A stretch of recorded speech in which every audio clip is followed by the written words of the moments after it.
Et notamment, je voulais vous parler très rapidement d'un événement qui aura lieu demain. C'est les braderies des associations de la commune d'Hermont et plus précisément l'association familiale protestante Sourire qui organise une braderie demain de 15h à 17h au 54 rue du Gros Noyer. L'entrée est libre et ouverte à tous. Pour donner des vêtements ou des objets, vous pouvez encore le faire auprès du 06 61 91 04 38 06 61 91 04 38. Et puis je voulais vous parler aussi de cet événement qui a lieu sur la commune de Presles, stage Relax Asso. C'est demain dans les différentes salles annexes du gymnase de la commune de Presles. Événement à la fois pour les enfants avec 2 stages d'une demi-heure chacun à 16h30 et aussi à 17h, différents jeux de relaxation et de prise de conscience du tonus adaptés en fonction de l'âge. Et pour les adultes, ça aura lieu un petit peu plus tard à 17h45 avec notamment des perfectionnements en enchaînant différentes techniques comme le modelage californien ou encore le Kobido. C'était l'agenda des villes, très rapide sur IDFM Radio Roguin. Il est 9h et pour la dernière fois, nous retrouvons l'horoscope avec Angélique sur IDFM Radio Roguin. Bonjour. Essayez de rester calme au milieu de la route professionnelle. Taureau, vous êtes parti pour faire un grand tri dans toutes vos relations. Gémeaux, vous avez la capacité d'apaiser les conflits en trouvant des solutions créatives. Cancer, ne vous dévalorisez pas le succès. Quand vous êtes vos descendants, gardez le cap. Lion, vous savez que vous allez devoir faire un choix et donc prendre des risques. Les vierges, les apparences sont trompées. Vous avez le temps de réussir. Restez zen. Balance, si vous êtes en couple, vous serez motivé par un projet commun. Scorpion, un désaccord professionnel vous aide à clarifier la situation. Sagittaire, vous êtes en pleine remise en question, ce qui vous permet de vous Capricorne, tel un cheval fougueux, vous renversez tous les obstacles qui se présentent. Verseau, vous avez envie de rester blotti sous la couette, mais il vous faut convaincre. Poisson, ce n'est pas en vaillant corneille que vous allez remplir la marmite. Bonne journée à tous. Merci beaucoup, très bonnes vacances, effectivement, durant une semaine, je ne serai pas à vos côtés, nous nous retrouverons le lundi 14 mai, c'était la matinale sur IDFM Radio Roguin et les horoscopes d'Angélique sont disponibles sur angélique.fr. Nous faisons maintenant un nouveau point sur l'actualité proche de chez vous, votre flash valdoisien, avec Sophia Duarte.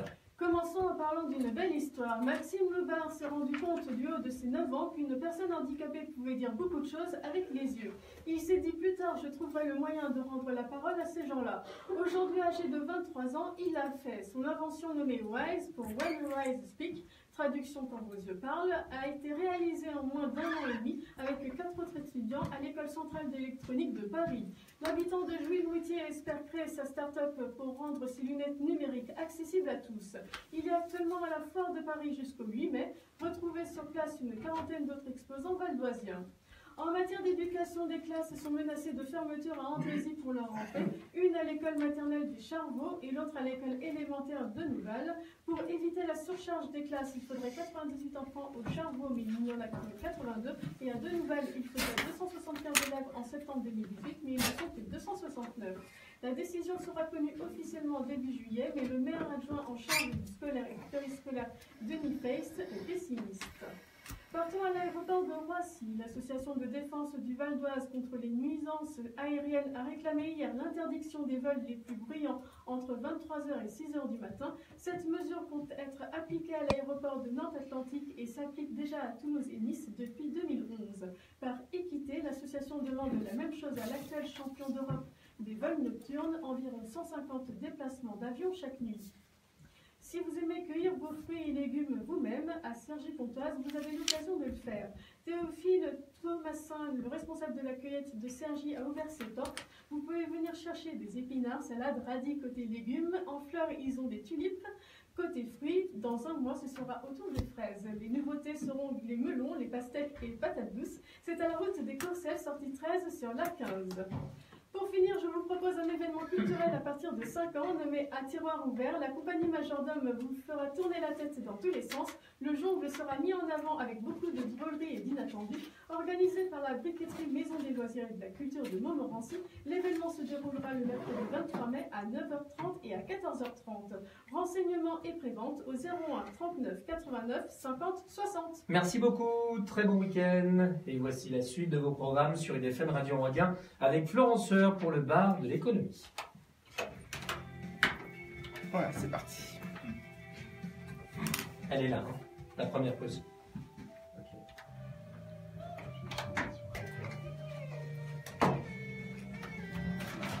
Ah oui, c'est pour enregistrer. Oui, c'est enregistré. Merci Christophe. Merci à vous. Hein. À bientôt. Bonne année. Bonnes vacances alors. Merci beaucoup. Là, tu pars en vacances, là, du coup? Oui, la semaine prochaine, je suis pas là. Quelqu'un a fait tomber une carte? Est-ce que c'est important ou pas? Je ne sais pas. C'est pas grave, on a le temps, vous inquiétez pas. Allez, on est parti. Sauf qu'à sortir d'épée chez vous. Non, je plaisante. Allons-y. Bonjour, merci. Bonjour Christophe, merci. À demain pour une nouvelle matinale. Bienvenue à tous ceux qui nous rejoignent sur IDFM pour le bar de l'économie. Comprendre le monde dans lequel nous vivons et les évolutions économiques, tel est notre objectif.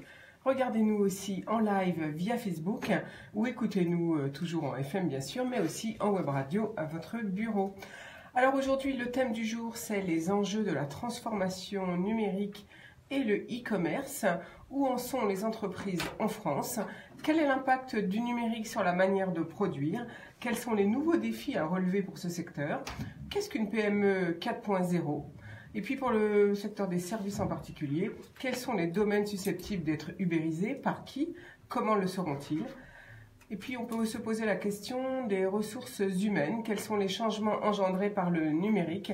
On essaiera d'évoquer tous ces sujets avec nos deux experts du jour. Pour cela, j'accueille Édouard Camoin. Bonjour. Bonjour Florence. Vous représentez Outscale. Vous étiez venu nous voir au mois de mars dernier. Et malgré son nom, Outscale est une entreprise française, fournisseur de cloud, fondée il y a 10 ans, en 2010. Et vous avez réussi en 8 ans une assise internationale, puisque vous avez reçu en plus le prix Cisco Excellence Award pour la qualité de votre architecture cloud. Vous venez de publier un rapport sur la transformation digitale des entreprises. Donc avec vous, nous verrons comment les entreprises s'adaptent et à quoi sert le cloud par rapport à la transformation numérique. À vos côtés, Mourad Chahari, bonjour. Bonjour. Vous avez créé Prospective Labs qui fait du conseil auprès des TPE et des PME plus particulièrement dans le domaine des sites internet et de la transformation numérique et du e-commerce. Donc merci à vous deux d'être avec nous aujourd'hui. Avant de vous passer la parole, je vous propose un hommage à Rose Laurence, mais cette fois-ci toujours avec le titre Africa, mais la reprise par Julien Doré et Dick Rivers qui vient de sortir. Voilà. C'est super. On y va. Limpide. Oui, mais ma voix n'est pas très limpide. Hein. Bon, enfin, c'est pas grave, je parle du nez, c'est comme ça. Je suis amoureuse d'une terre sauvage, un sorcier vaudou m'a peint le visage. Alors, qui prend la parole en premier? À ta convenance. J'en sais rien. C'est quoi, ça va pas, ça va. Ouais, la première question, Ça va sur quoi? Bah, ma première question, c'était plutôt où en est la France? Les entreprises sont-elles en retard? Non? Vous ne trouvez pas que c'est logique? Si, ça me paraît plutôt logique en fait. Moi, je peux. Comme tu veux. Si t'as. Bah, de toute façon, il y en a un qui commence à répondre, l'autre complète, hein, de toute Oui, manière. voilà. Ouais, comme on a commencé. Combien de durée en moyenne pour les morceaux? On a le temps aujourd'hui parce qu'il n'y a pas de. On j'ai a peur que qu'il y des ait pas de morceaux de chronique. 3-4 minutes, donc c'est pour Moi, savoir à je peu près Ah. combien vous voulez en durée. Non, mais là, on va le laisser en entier. Voilà, et puis moi, Presque je parle en un petit entier. peu, Oui, parce que c'est sympa, à la fin. Voilà, on va bien se compléter. Donc, c'est qui? Je vais commencer, et puis je vais parler un peu des entreprises donc, qui se transforment et qui viennent sur le cloud. Oui, surtout que vous venez de publier un rapport. Alors, Donc ça me paraît plutôt. qu'est-ce que dégage ce rapport? Tout à fait, j'ai quelques chiffres, il m'a envoyé un petit résumé parce qu'il n'arrive pas à m'envoyer. Donc, Ah, il va falloir. Bah, je sinon, avec ce rapport il aujourd'hui. fait combien de pages? J'en ai aucune idée. Là, j'ai le rapport qui fait 3-4 pages, donc il y a quelques chiffres clés. Bah, je veux bien que vous me les envoyiez, ces 3-4 pages. Ouais. Même en PDF, hein, Ouais, ça me c'est un suffit. PDF. Hein. Ouais, ça devrait aller. Si t'as une info qui était sous l'embargo, mais qui normalement est passée.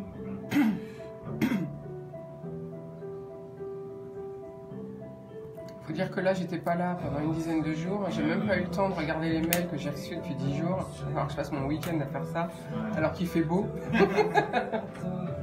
Le mois de mai, c'est pas très propice pour nous. Bah, dès qu'on part, on est noyé par les mails. Tu Hein. utilises Outlook? Oui, pourquoi il faut pas? Non, parce que dans Outlook, je le précise toujours, on peut mettre des règles. Donc les mails importants, tu peux les sortir. Quand tu veux, par exemple, tu dis les mails de Mourad, c'est important. Ah, mais je Et sais ça- pas qui m'envoie ouais. des mails importants, c'est ça le Oui, non, mais problème? peut-être tu as des interlocuteurs privilégiés. Non, ou des Moi, je sujets. regarde tous les Ah, mails. tu regardes tout. Bah oui, parce que c'est comme ça que je vois des infos sur des pépites, tu Ah vois, oui. des... Bah, je suis obligée. Ça te fait combien de mails par jour? On parle ensemble. 150. 150, ça prend du temps. Ouais. Ouais, ça prend du temps, ouais. Je l'ai, je vais 16 pages. Bah, c'est rien, 16 pages. Non, ça va. Voilà. Je te le forward aussi. Ouais, je veux bien. C'est fait. Mon mail, c'est Dalia. Oui, je t'ai envoyé le résumé. Super. Je ne connaissais pas cette version. C'est tout nouveau, hein. Ah oui. Et la voix grave, c'est Dick Rivers. Toujours présent. En fait, comme il disait dans une interview, c'est un interprète. Et les droits d'auteur sont nettement moins. Quand on n'est que interprète et qu'on n'écrit pas ses chansons ni ses musiques, les droits d'auteur sont nettement moins importants. Donc un artiste pour vivre, ils n'ont pas beaucoup de retraite, donc il faut qu'il continue à interpréter. Donc lui, il attend que quelqu'un lui écrive des chansons en fait. Ok, c'est honnêtement, parti. Voilà, vous avez reconnu la voix grave de Dick Rivers, sous-jacente à celle de Julien Doré, dans la reprise du titre Africa, puisque malheureusement nous avons perdu la semaine dernière Rose Laurence, décédée d'une longue maladie. Aujourd'hui, notre thème du jour, c'est la transformation numérique des entreprises et le e-commerce. Où en est donc la France? Les entreprises sont-elles en retard? Peut-être Édouard, qu'à moins de vous représenter Outscale, mais vous venez de publier un rapport sur la transformation des numériques en France. Alors, où en sont les entreprises? Alors les entreprises, elles en sont qu'aujourd'hui, 82% des DSI en Europe envisagent une transformation numérique et sont en cours de faire cette transformation. Les entreprises françaises, elles sont à beaucoup de niveaux, elles sont pas toutes au même niveau finalement de transformation. Il y a des infrastructures qui sont très vieilles, qui sont vieillissantes et qui aujourd'hui ont du mal à être migrées vers les solutions numériques. Par contre, pour tout ce qui va être projet nouveau, tous les projets novateurs, un tout petit peu en avance sur le temps, vont avoir une transformation numérique plus rapide. En général, on va tout de suite réfléchir à des solutions élastiques, en utilisant des solutions de cloud, en utilisant toutes les solutions qui peuvent être mises à disposition et nouvelles. Et c'est là que ces entreprises-là vont avoir un fort levier, vont pouvoir avancer très rapidement.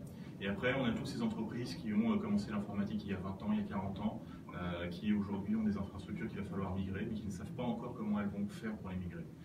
Il y a parfois des infrastructures très très complexes à migrer, qui nécessitent beaucoup de travail. Et il y a un danger à les migrer, puisque on n'est pas sûr de pouvoir récupérer la même qualité de service dessus. D'accord, donc finalement, le fait que... Enfin, je suppose que là, vous parlez de plusieurs tailles différentes d'entreprises et donc les enjeux ne sont pas les mêmes. Ce que vous venez de dire concerne surtout les grandes entreprises. Parce que dans une plus petite structure, on est moins lié à une informatique lourde, j'imagine. Alors oui et non, parce que oui, en effet, c'est difficile de migrer une infrastructure qui est lourde et grosse, mais c'est aussi lié à la criticité de la donnée qui va être stockée. Quand vous allez migrer vos données RH, typiquement, c'est pas une donnée qui finalement prend beaucoup de place, mais qui par contre a une importance cruciale pour l'entreprise. Si lors de la migration, vous avez perdu les 3/4 de l'information, ok, vous n'avez pas perdu beaucoup d'informations, mais par contre, vous avez perdu un historique qui peut vous être demandé légalement, et que vous serez incapable de refournir. Et ça, c'est des aventures qui ont eu lieu pour certaines entreprises au début du cloud, qui ont fait des migrations de choses qui fonctionnaient vers de la nouvelle technologie, et qui se sont mal engagés dans cette transformation, qui ont perdu l'information. Et c'est ça qui est important dans la transformation numérique, c'est que la transformation numérique, elle est importante pour devenir plus concurrentielle sur le marché, mais elle ne doit pas être faite n'importe comment. Il y a une gestion du risque aussi qui est à prendre en compte. Alors, Mourad, vous êtes d'accord avec cette analyse, ou bien est-ce que vous voyez, puisque vous occupez plus particulièrement de TPE et de PME, ou est-ce que c'est pour un autre motif? Est-ce qu'on est en retard en France? Bien, moi, je vais vous faire part de mon expérience sur le terrain, à la rencontre donc, des TPE, des commerçants. Globalement, on est en retard en France, et ce sont des données factuelles. On est en retard par rapport à d'autres pays européens, par rapport à certains pays de l'Est. Je crois voir qu'on est derrière en termes, par exemple, de création de sites Internet. On est derrière la Bulgarie, j'ai vu un chiffre récemment officiel, derrière Portugal. Aujourd'hui, il y a encore en France un frein, il y a des réticences à la transformation numérique. On l'explique en partie pour des raisons culturelles, par exemple pour les aspects de commerce. En France, le commerce classique, le commerce physique fonctionne très bien. Voilà, donc comment dirais-je, mon sentiment est que la transformation numérique est amorcée en France, mais qu'il y a encore beaucoup à faire. Une TPE sur deux n'a pas de site internet. Ça surprend pour la France. C'est surprenant. Et donc, est-ce que vous pensez que c'est parce que les entreprises ne veulent pas payer? On peut se poser la question.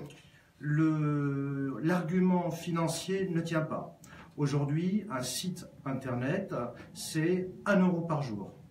Je veux dire, donc, on peut développer un site internet pour 1 € par jour. Donc, on fait développer par un prestataire ce qu'on appelle un site vitrine. Donc là, je ne parle pas, parce qu'on va aborder ce sujet certainement au cours de la matinée, on va parler de site de e-commerce, mais un site internet, grosso modo un site vitrine avec quelques pages où l'entreprise se présente, le chef d'entreprise présente ses activités, voilà, ses produits. Donc là, c'est grosso modo 1 € par jour. À partir du moment où vous souhaitez aller plus loin, et moi j'engage aujourd'hui les TPE, les commerçants qui nous écoutent, de commencer à appréhender concrètement le e-commerce et de commencer à être présent sur le e-commerce, c'est quelques dizaines d'euros par mois. On va dire grosso modo une centaine d'euros par mois. Voilà, on expliquera quels sont ces coûts. Hein. Voilà. Alors donc, au niveau de la transformation des entreprises, Édouard Camoin, comment faire pour justement pouvoir migrer vers des solutions tout en gardant, en essayant de sécuriser ces données? Qu'est-ce qu'on peut proposer? Alors en fait, c'est pas très difficile en soi. Ça nécessite d'avoir une bonne connaissance en fait de l'inventaire des données qu'on a et de se poser la question de ces données-là, elles sont critiques, donc je vais y faire plus attention. Ces données-là, elles sont moins critiques, je vais pouvoir y aller plus facilement. On prend le cas d'un site vitrine. Un site vitrine, ça devrait avoir un coût zéro à faire. On ne devrait même pas se poser la question. Et c'est ça aujourd'hui que beaucoup d'entreprises ont du mal à appréhender, c'est que elles ont un inventaire énorme de données, de matériel, etc. Et elles ne sont pas forcément complètement en clair avec ce qu'elles ont réellement et surtout la criticité que ça peut avoir.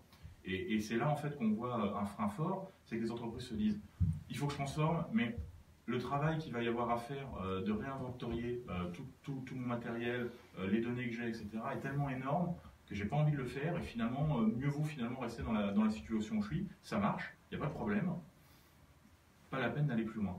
Et en fait, le problème qu'il va y avoir avec ça va entraîner un effet dramatique, c'est que finalement, on ne va pas être en capacité d'évoluer. Des sociétés comme Google, des sociétés comme Amazon, elles ne sont pas devenues grosses en se disant on passe dans cet état-là et puis on ne bougera pas, tant mieux ça marche.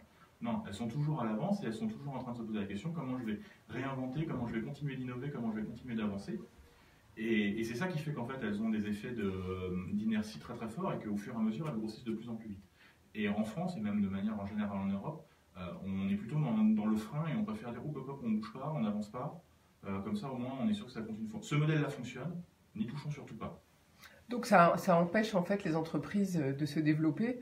Donc je prends par exemple, on va prendre un exemple, mettons, de petite mécanique industrielle, des boulons ou des vis.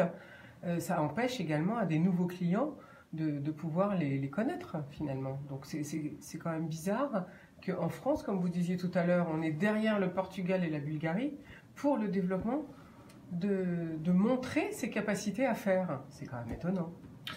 Alors c'est exact, en fait, dans la réalité, on observe une situation très contrastée.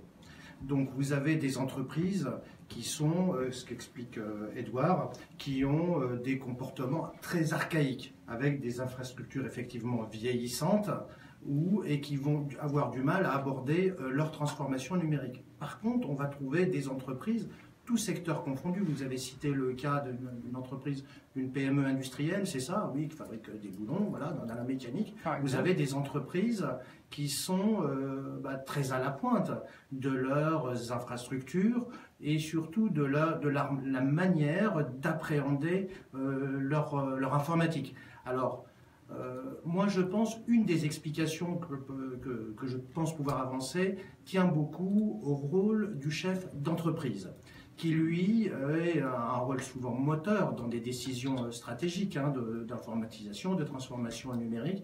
Et on va dire que tout dépend de l'état d'esprit, conservateur ou conservateur, novateur. On trouve on va dire des entreprises très novatrices sur des secteurs, on va dire, très classiques, industriels. Et on trouve des entreprises aujourd'hui aussi, mais malheureusement, qui n'ont pas abordé, qui n'ont pas vu les enjeux de la transformation numérique. Et le message que je leur passe, c'est qu'ils se mettent en danger. Je veux dire, une entreprise, une PME aujourd'hui qui n'amorce pas sa transformation numérique, sa présence sur Internet, sa présence dans le e-commerce, la modernisation de ces infrastructures dont vient de parler Edouard, est à court et moyen terme condamnée. Alors, Mourad Chahari, vous avez créé Prospective Labs en tant que consultant finalement pour les entreprises. Est-ce que, d'un autre côté, vous ne pensez pas que les chefs d'entreprise ont un petit peu peur de ce monde informatique qu'on ne maîtrise pas? Si on n'est pas informaticien soi-même, c'est pas évident. Et puis, on a vu toutes ces dernières années un petit peu tout et tous les prix. Est-ce que c'est pas ça aussi qui pourrait faire un frein au développement de la transformation numérique? Alors ça pourrait effectivement, il peut régner une certaine confusion dans l'offre de prix sur le marché français, quoi qu'on ait un marché plutôt transparent, fortement concurrentiel, et voilà. Donc moi je ne pense pas que l'argument du coût soit encore une fois prépondérant. Par contre, on a un déficit de formation et d'information des décideurs, aussi, donc du chef d'entreprise, des cadres. Et là, je pense qu'il y a aujourd'hui un gros travail, moi ça fait partie de mon métier également en tant que consultant, d'évangélisation, si je puis dire, de porter la bonne parole de la transformation numérique. Alors les gens nous écoutent très attentivement quand on leur explique, mais on observe encore une forme j'y reviens, une forme de conservatisme, de réticence culturelle, qui fait que parfois on a un peu plus de mal. Je pense que le rythme de transformation est en deçà d'autres pays. Vous avez cité un pays d'Europe de l'Est, mais il y a des pays scandinaves qui sont très en avance. Des pays, les pays, l'Allemagne, la Suède, la Norvège, l'Allemagne. Le nom de l'Estonie. L'Estonie est un cas qui est souvent cité en termes de transformation numérique. Voilà, donc je pense que la France a amorcé. On entend régulièrement des messages politiques, parce qu'on a compris que c'est un enjeu majeur pour la société française de se transformer et d'aborder toutes ces notions-là.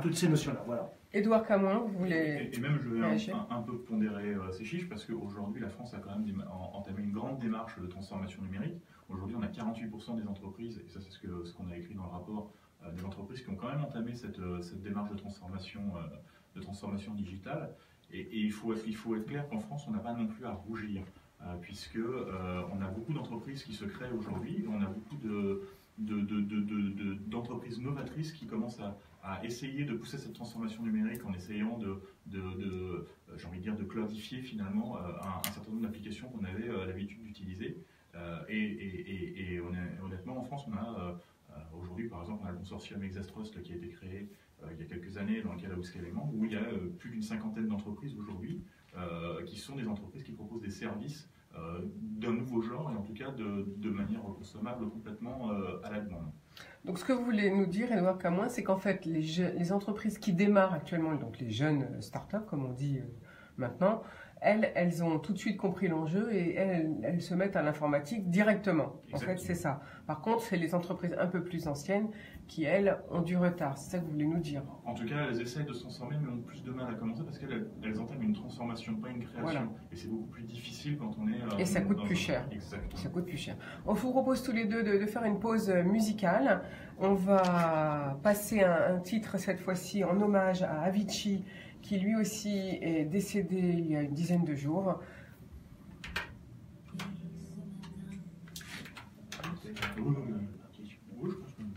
Alors, le temps de vous avez reconnu un hommage donc à ce jeune homme de 28 ans décédé il y a une dizaine de jours. Aujourd'hui, nous parlons transformation numérique et e-commerce avec nos deux experts, Mourad Chahari de Prospective Lab et Édouard Camoin d'Outscale. Quel est donc, on peut dire, l'impact du numérique sur la manière de distribuer? Ça, c'est une des questions. Mais la première que j'avais envie de vous poser pour cette reprise, c'est quels sont les nouveaux défis à relever avec cette transformation numérique? Édouard Camoin. Alors, le premier défi, déjà, c'est de réussir à dépasser techniquement ce qu'on est capable de faire. Quand on travaillait dans des infras un peu plus traditionnels, les infras étaient figées, elles ne bougeaient pas, elles n'avaient aucune manière de grossir. Et aujourd'hui, le mode de consommation est à l'expansion des infrastructures. Et si on garde des infrastructures physiques chez soi, il est clair et net qu'il est impossible de les faire grossir et de répondre à toute la demande du monde. Aujourd'hui, on est 6 milliards sur Terre et il faut être clair que les infrastructures ne peuvent plus rester une petite bête dans un data center pour répondre à 6 milliards de personnes. Donc il va falloir aller vers des solutions beaucoup plus grosses et beaucoup plus scalables. En fait, on n'a pas conscience, quand on est chef d'entreprise, qu'il y a 6 milliards de personnes dans le monde. C'est ça que vous voulez nous dire? Alors, je pense que beaucoup d'entreprises n'ont pas conscience de ça. On a conscience de ce qui se passe autour de nous, de notre région, notre petite région, mais pas qu'il faut sortir de nos frontières. Exactement. Et même régionales. Voilà. Et au-delà de ça, en plus, le monde est en train de se transformer et les organisations telles qu'on les a aujourd'hui ne vont plus pouvoir supporter ça. Il va falloir réussir à monter des organisations beaucoup plus agiles, beaucoup plus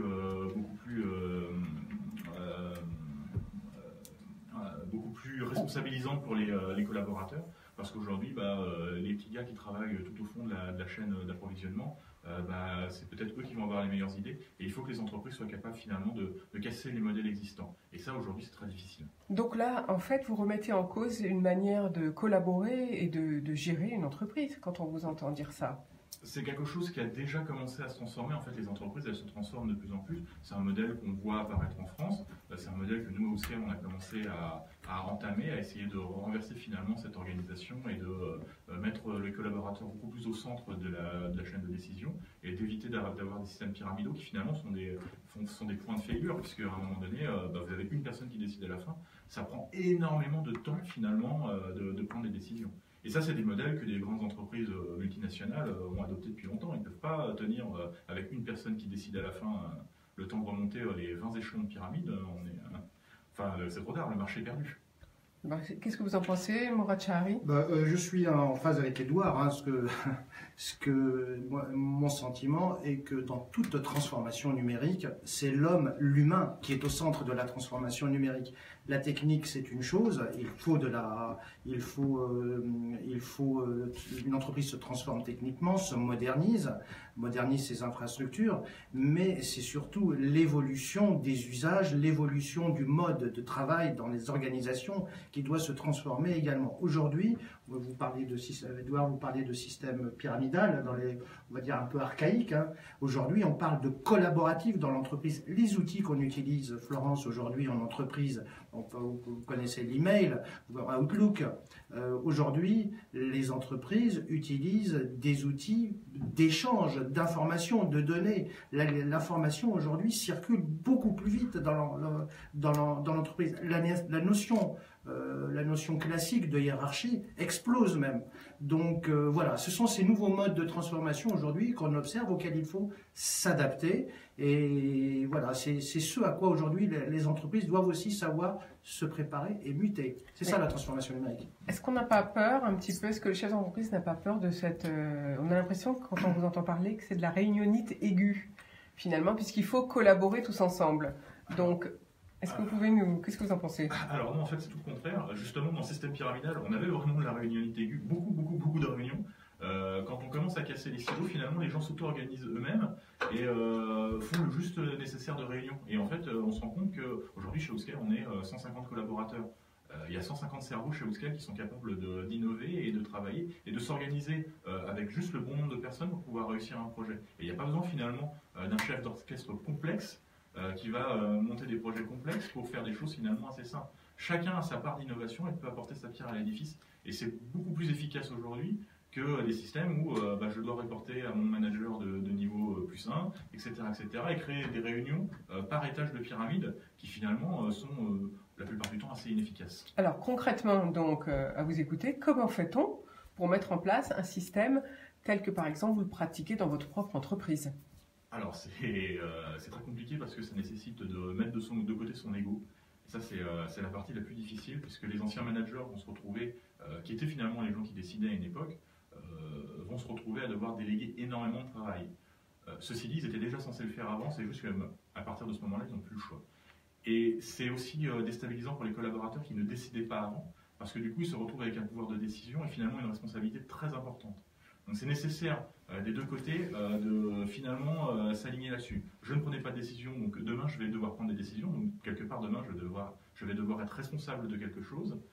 Et moi je suis manager, je ne suis plus un validateur de tout ce qui se passe, je suis obligé de faire confiance à toutes les personnes qui sont avec moi. Donc la première étape de la transformation numérique, c'est quoi si on veut donner un conseil au chef d'entreprise ou à une entreprise? Moi, je pense, un petit peu ce que je disais précédemment. La première étape, c'est la formation, c'est l'information, c'est l'explication des enjeux de cette transformation dans une entreprise. Un chef d'entreprise, c'est son rôle. S'il a compris les enjeux de cette transformation numérique, va devoir expliquer. On ne peut pas plaquer des outils informatiques, des systèmes informatiques qui ne sont pas compris par ses salariés, par les employés. Le système peut être rejeté, ça existe. Hein. Il y a des expériences où on a tenté d'implanter des applications qui ont été rejetées qui ont été vouées à l'échec. Une application de gestion commerciale, une équipe de commerciaux, vous leur mettez à disposition un logiciel de gestion commerciale, vous leur expliquez que dans l'intérêt de l'exploitation, il faut faire par exemple du reporting, c'est essentiel parce qu'il faut remonter de l'info, des chiffres, il faut analyser tout ça. Si vous ne leur expliquez pas cela concrètement, le système va être mal utilisé ou va être rejeté. Un autre exemple avec votre permission, j'ai le cas d'une entreprise de transport qui, vous savez, les transporteurs routiers aujourd'hui sont équipés de balises qui remontent, de balises de géolocalisation, qui remontent l'information dans l'intérêt de l'entreprise, dans l'intérêt de l'exploitation de l'entreprise. L'entrepreneur, le chef d'entreprise va pouvoir savoir où sont ses camions, il va pouvoir optimiser et répartir sa flotte de camions. Mais le chauffeur, lui, quand on lui implante cette balise GPS sur son camion, il pourrait interpréter ça comme un outil, entre guillemets, de flicage. Bien sûr. Voilà. Donc ça, c'est parce que c'est arrivé. Hein, donc il y a eu mouvements sociaux, etc. Parce qu'on a mal expliqué l'apport de cette technologie, pourtant qui est essentielle en termes de compétitivité de l'entreprise. Voilà. Voilà quelques exemples. Un autre exemple, peut-être on pourrait prendre, c'est quand même un domaine très important, c'est la distribution. Donc, est-ce qu'on peut citer des exemples de comment les entreprises dans la distribution de produits, je parle alors là de commerce de type magasin ou grande surface, que ce soit pour des professionnels ou des particuliers, comment elles commencent à justement migrer vers ces solutions du numérique? Peut-être moins de produits en magasin pour gagner ça fait baisser les coûts administratifs et de bâtiments, peut-être. Alors oui, effectivement, vaste sujet d'actualité.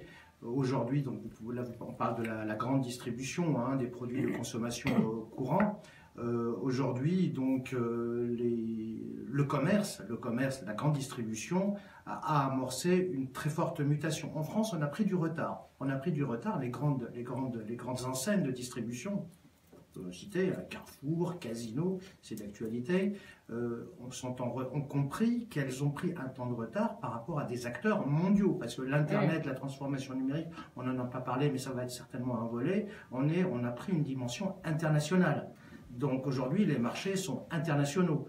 Donc les acteurs français que je viens de citer ont pris du retard par rapport à Amazon, par rapport à des grandes chaînes de distribution internationales. Et donc aujourd'hui, elles ont amorcé leur transformation numérique en intégrant justement dans leur mode de distribution, dans de nouvelles technologies, notamment en matière de e-commerce. Donc effectivement, je vous ai cité un cas où j'étais amené à intervenir auprès d'une grande chaîne de distribution en France qui aujourd'hui consacre de très très forts investissements pour proposer un mode de distribution dit omnicanal. Alors on entend parler souvent de ce terme, omnicanal, c'est-à-dire on distribue aussi bien physiquement que sur le mode numérique, le digital.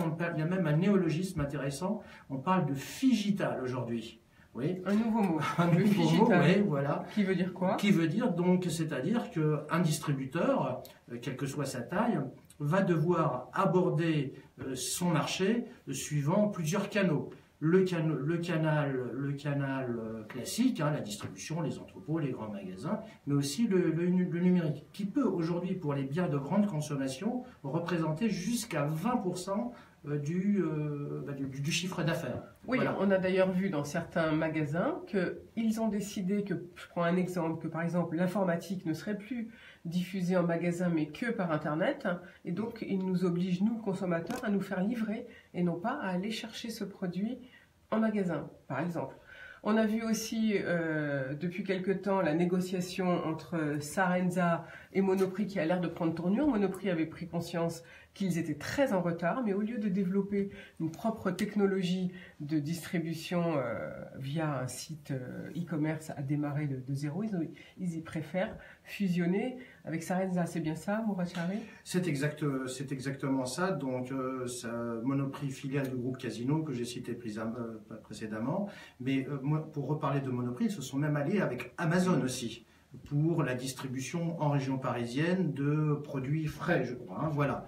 Donc, il y a de fortes mutations, effectivement, de forts changements d'usage aujourd'hui dans le domaine de la distribution. Un petit mot, effectivement, vous avez parlé par exemple de l'informatique. La vente de produits informatiques, d'ordinateurs, a été complètement modifiée dans les 10 dernières années. Jusqu'à il n'y a pas longtemps, un entrepreneur, une petite entreprise, une TPE, allait se fournir, vous savez, il y a des grands magasins dédiés aux entreprises pour acheter des biens informatiques, par exemple. Donc aujourd'hui, il n'y a plus de rayon informatique parce que c'est un secteur très concurrentiel. On va aller plutôt à faire ses achats sur Internet, se faire livrer. Et pour moi, se faire livrer, on peut aujourd'hui se faire livrer du matériel technique, informatique ou autre, de n'importe où dans le monde. Voilà. Merci Mourad-Chari. Édouard Camoin, je vous propose une petite pause musicale. On va écouter Madame, Monsieur, leur nouveau titre qui s'appelle Merci. Mesdames, Messieurs, bonsoir. Oui. Alors, ensuite, J'essaie de citer des choses, machin, oui, pour réveiller. C'est ce qu'il faut, il faut donner des exemples. Voilà, donc, peut-être qu'après, on a commencé à parler du e-commerce. Est-ce qu'il y a d'autres choses à dire sur le e-commerce et après on peut engranger sur le cloud? Non? C'est pas trop mon domaine, le e-commerce. Moi, je peux dire un petit mot, mais je voudrais laisser la parole pour passer la main, le bébé là-bas. C'est qu'aujourd'hui, comment on crée concrètement, si quelqu'un nous écoute à la radio, je veux créer mon site de e-commerce, qu'est-ce que je dois faire? Moi, ce que je veux lui expliquer, c'est qu'il n'y a pas grand-chose à faire, il faut vraiment un ordinateur, une connexion Internet. Ouais, puis je te passe la main, vous lui expliquez. Ouais, je vais dire voilà. C'est toi qui expliques. Voilà. Moi, je pense que c'est la même question que j'ai posée tout à l'heure pour la transformation numérique. Quelles sont les premières étapes? On va peut-être les répéter. Oui, c'est pas plus mal parce il faut les répéter parce que les gens ils sont perdus en général. Oui, ils savent pas très bien. Voilà. Donc c'est les deux de redonner les bons conseils. D'accord. Et puis finir sur le cloud. Qu'est-ce que le cloud? De toute façon, dans la transformation numérique, ça va ensemble. J'ai pas vu le temps passer. Ça passe vite, hein? Ça moins le quart. On est sur la fin là.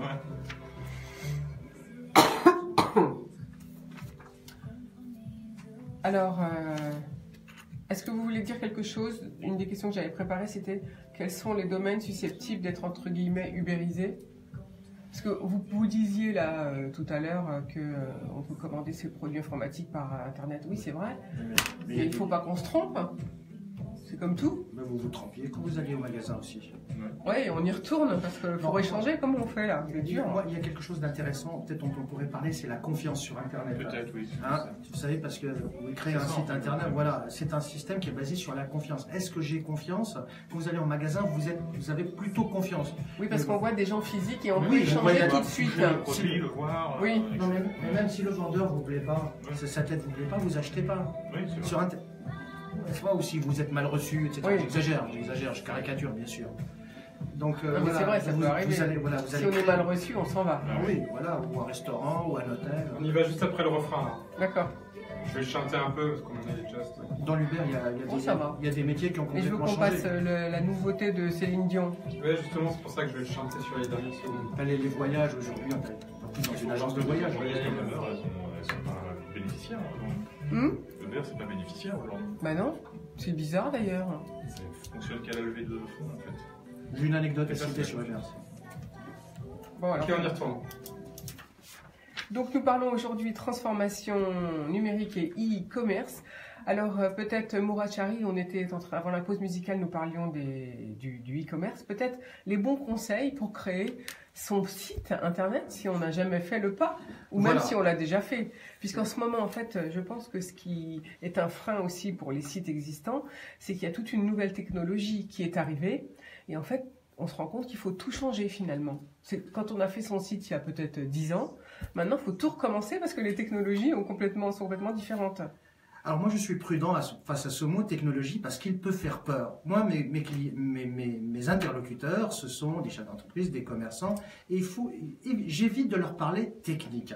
Je parle usage et je parle bénéfice de la solution qu'ils vont implanter. Un site de e-commerce, je l'ai dit tout à l'heure, c'est quelques dizaines d'euros par mois. Qu'est-ce qu'il faut faire? Qu'est-ce qu'il faut pour faire un site de e-commerce? Prenons le cas d'un commerçant qui a déjà une boutique, un magasin de chaussures, un magasin de vêtements et qui veut ajouter un autre mode de distribution. Il a besoin d'un ordinateur et d'une liaison Internet. Et je vais passer la parole à Edouard qui va bien nous expliquer ça. C'est-à-dire que moi, commerçant, je suis là pour vendre des chaussures, des vêtements, des livres, mais je ne peux pas m'occuper de technique. Un ordinateur, je sais l'allumer, je sais naviguer sur Internet parce qu'aujourd'hui, quasiment tout le monde sait le faire, tout le monde sait ouvrir un email, etc.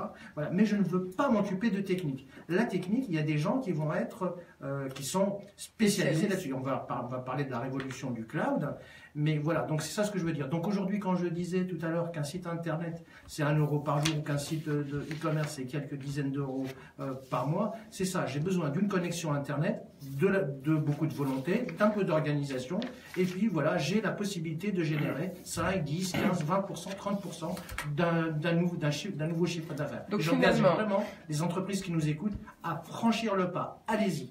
Donc finalement, en fait, le chef d'entreprise n'a pas besoin, ou son équipe n'a pas besoin d'être technicien. Surtout pas. C'est aux professionnels conseillers de s'occuper de la technique et de choisir la meilleure technique pour lui. Lui, il faut juste qu'il s'occupe de ses produits. Lui, il se connecte sur Internet, il rentre son catalogue, il met les images de ses produits, il met ses prix et il engrange les commandes. En simplifiant. Mais c'est à peu près ça. Simplifiant, mais c'est la réalité. Hein.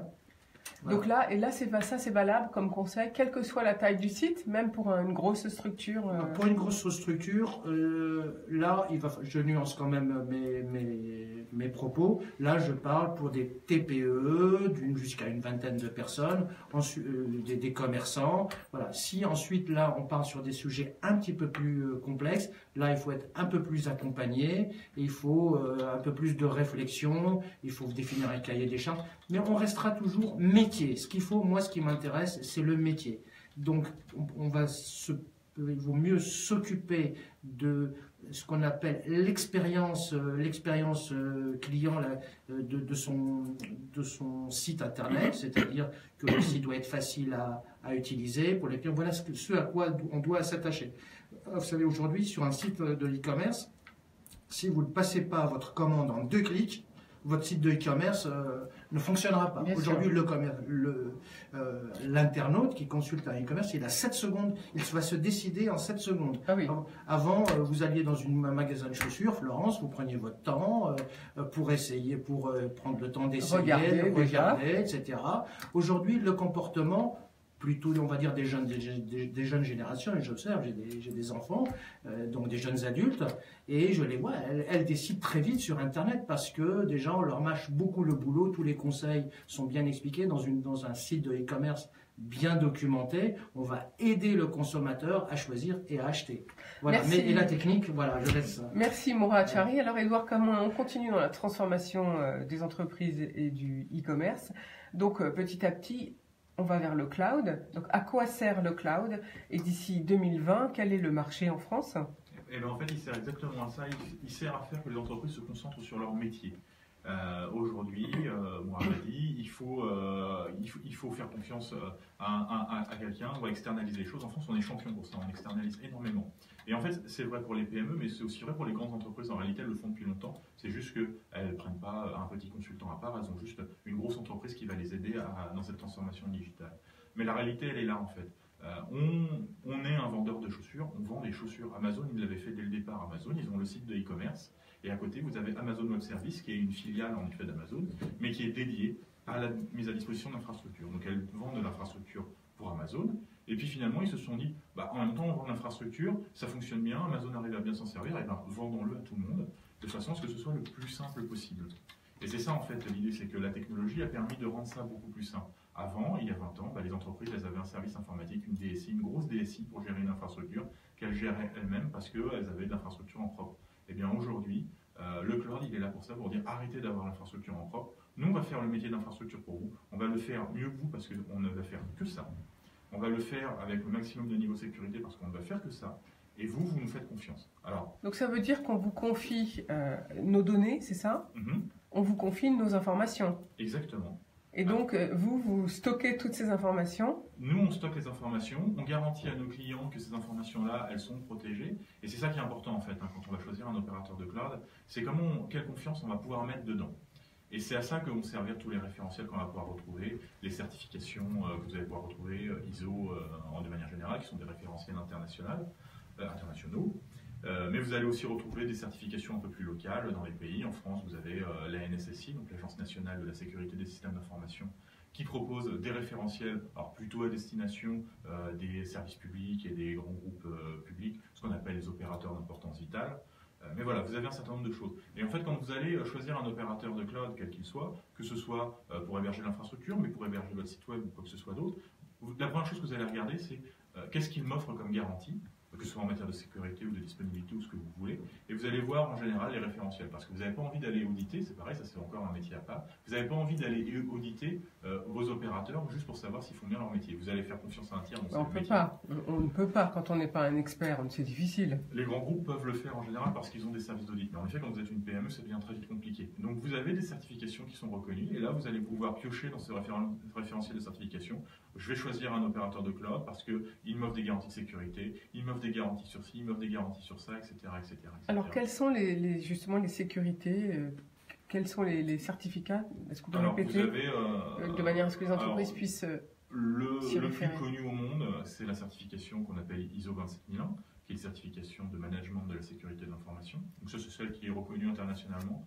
Après, vous avez quelques certifications qui sont locales en France. Vous avez ce qu'on appelle le Secnum Cloud, qui est donc publié par l'ANSSI. Vous avez hébergement agréé de données de santé, qui est plutôt pour les opérateurs qui vont héberger des données de santé, qui est fourni par l'ASIP Santé.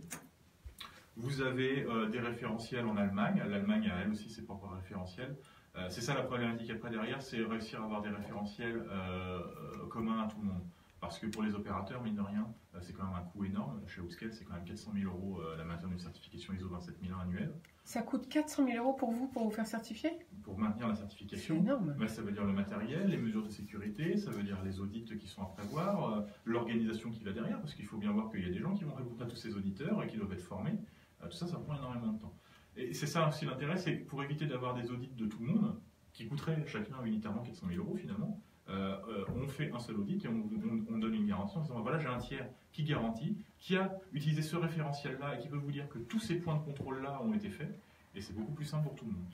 Et finalement, vous avez simplifié énormément le marché. Alors c'est difficile à comprendre, beaucoup d'entreprises ont du mal à le comprendre, et c'est ça aussi qui est important, c'est réussir à dire aux gens et aux entreprises, aux patrons d'entreprise, vous avez des cahiers des charges quand vous choisissez des fournisseurs de cloud, mais vous avez aussi des exigences, et ces exigences, finalement, ça pourrait être des référentiels. Merci beaucoup, Édouard Camoin. Mourad Charif, vous voulez ajouter quelque chose? Oui, je voulais juste ajouter un petit point pour mettre en perspective ce que vient de dire Édouard. Pour un site de e-commerce, par exemple, vous savez, dans la transformation numérique, il y a un élément absolument important, c'est la confiance.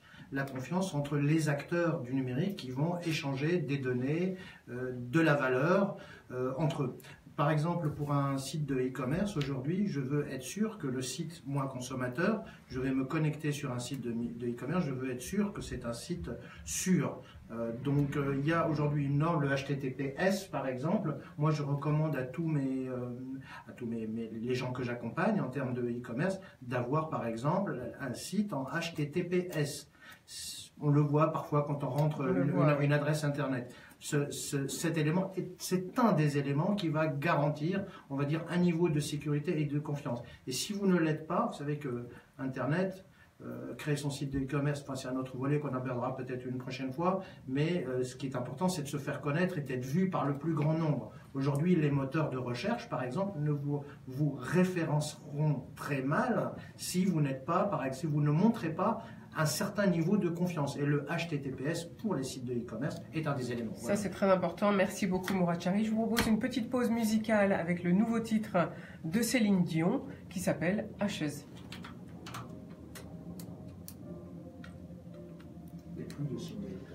Donc, après, je reprends la parole pour annoncer l'info du jour. C'est la création. Pareil, vous avez des certificats qui sont gratuits. Même gratuit, le Sanctuary, c'est un service entièrement gratuit. Ça, c'est lié aux confiances. Quand vous avez un gros niveau de confiance, je pense que les certificats gratuits, ça limite. J'ai du mal à faire la différence. Alors, on n'a plus beaucoup de temps. Je vais annoncer donc l'info du jour. C'est la création du Gaming Campus étudiant dédié à l'industrie du jeu vidéo. Peut-être que vous voudrez réagir dessus ou est-ce que vous voulez conclure sur le thème du jour? Est-ce qu'il y a autre chose? Tu vas parler d'Uber, non l'ubérisation.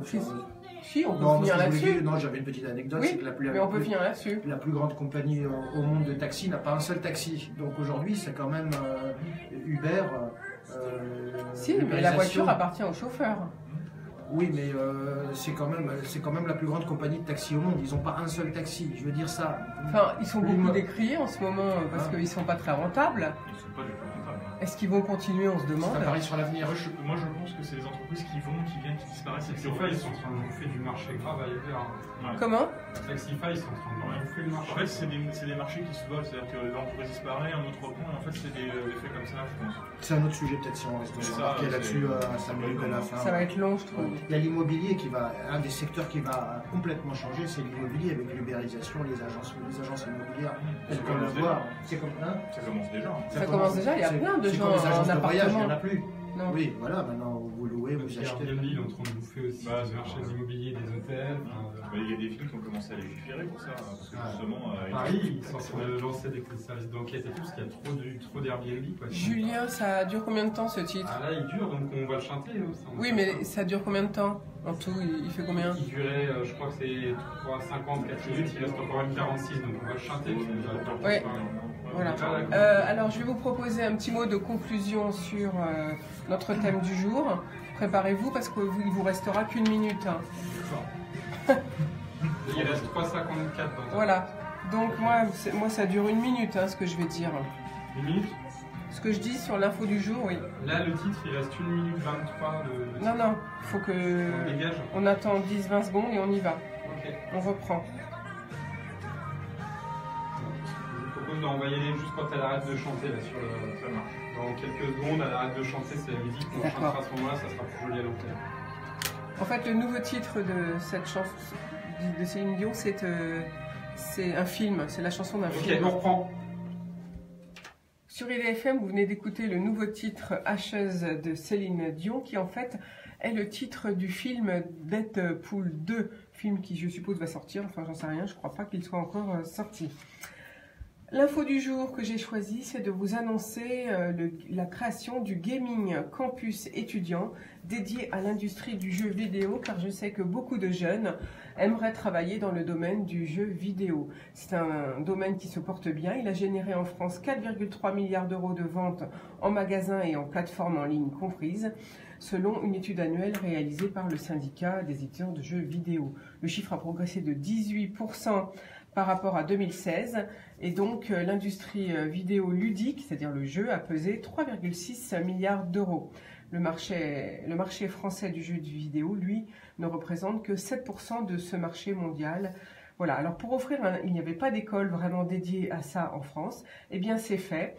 Thierry Debarneau a décidé de se lancer dans un projet ambitieux aux côtés de Valérie Dmitrovic, ex-directrice nationale de l'ISEG. Il s'apprête à ouvrir un campus étudiant en septembre prochain, baptisé Gaming Campus, qui se revendique le premier du genre en Europe. Il sera situé à Lyon et doit ouvrir ses portes, comme je le disais, en octobre prochain. Il sera étalé sur 1200 mètres carrés. Il abritera la Gaming Business School, une école de management accessible en post-bac ou en admission parallèle pour former aux enjeux et aux métiers de l'industrie du jeu vidéo. Il abritera aussi la Gaming Academy, une filière de e-sport études qui conjugue un programme de performance e-sportive et un programme éducatif de niveau bachelor pour former les futurs professionnels du sport électronique, ainsi qu'un Gaming Guru, un service de coaching ouvert à tous pour apprendre à jouer, progresser et améliorer ses classements aux côtés de joueurs professionnels. Il y aura aussi 8 espaces de travail et de vie. Voilà, je vous en dirai plus un peu plus tard quand il sera ouvert. En attendant, notre thème du jour, c'était transformation des entreprises et e-commerce avec Mourad Chahari et Édouard Camoin. Peut-être il nous reste peut-être une minute pour conclure.